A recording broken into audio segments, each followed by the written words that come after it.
Hey everyone, it's Mark here again, a mental health therapist with another video. Today we're going to be talking about the difference between mental health and mental well-being. So let's jump in with some definitions.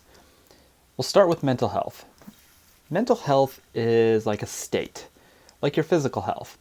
It can range from being very good to very bad, just like your physical health. Your mental health is also affected by your thoughts and emotions, but it can also affect your thoughts and emotions. For example, if you are a negative kind of person, always thinking about the worst possible things, that might make your mental health worse. But at the same time, if you have bad mental health, then that could actually make you more likely to think in negative ways. So it's kind of a cycle.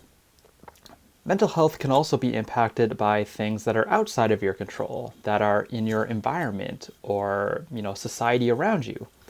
Things like what kind of job you have, your social status, if you're employed or unemployed, your education, things that happened in your childhood, the people you have around you. All of these things can have an impact on your mental health as well. So where your mental health is, whether it's good or bad or wherever in between those things, is affected by things that are inside of you as well as things that are outside of you. All right, so what about mental wellness? You'll find a lot of definitions of mental wellness out there on the internet or people you know or different health professionals. For me, the definition of mental wellness is about the behaviors that you engage in, the things that you do that either increase or decrease your mental health. So it shifts you on that scale between good mental health and poor mental health. When you have good mental wellness, that means you're making choices that improve your mental health overall. So to see how mental health and mental wellness interact with each other, I'd like to draw attention to what is called the mental health and wellness axis. So you can see on the vertical line, your mental health can range between flourishing at the top or languishing at the bottom. And mental illness can range between having severe mental illness to not having any mental illness. Now we're going to need to define what these two things mean. Mental illness is simply a diagnosable condition that has specific symptoms over a certain amount of time that a psychiatrist or a doctor could say that you have. Things like generalized anxiety disorder, major depression, bipolar, borderline personality disorder. All of these things are specific mental illnesses. Now, the difference between flourishing and languishing. Flourishing occurs when we generally feel happy, feel like we're moving forward in our life. We have strong, healthy relationships and feel that we're improving as a person. When we're languishing, we might feel stuck. We might feel more sad than we do happy. We may often feel overly stressed or lonely. We could worry a lot or have difficult relationships. Now, the thing is that even though your mental illness can affect where you're flourishing and languishing, and just like flourishing or languishing can affect your mental illness, you could have a severe mental illness, but you could still be flourishing at the same time. Because even though the two things interact with each other, they also exist separately from each other. All right, so now you're probably all wondering, well, what do I have to do to flourish? First of all, you got to point out that how we flourish is really very personal.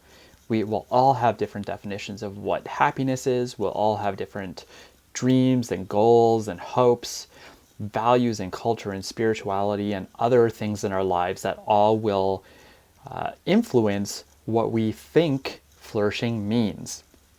So whatever we do, basically, that improves our mental health, that makes us feel happier, healthier, more connected.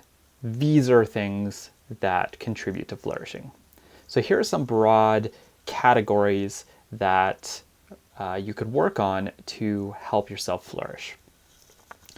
There is a physical realm.